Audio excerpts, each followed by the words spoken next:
आसामचा विजय हा तर अपेक्षित होताच, पण आसामचा विजय याकरताच महत्वाचा आहे की जेव्हापासनं आसाम मध्ये भाजपचं सरकार आलं, आसाम मधलं इन्फिल्ट्रेशन पूर्णपणे थांबलं, आसाम मधली आतंकवादी गतिविधी थांबली.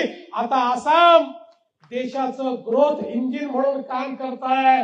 तसंच पुढच्या काळात बंगाल देखील भारताच्या वाटचालीतला एक मोठा पार्टनर म्हणून या ठिकाणी काम करताना दिसेल. आसामचे मुख्यमंत्री हेमंत बिस्व शर्मा यांनाही मी मनापासून शुभेच्छा देतो, त्यांचंही अभिनंदन करतो. अभूतपूर्व विजय, अभूतपूर्व.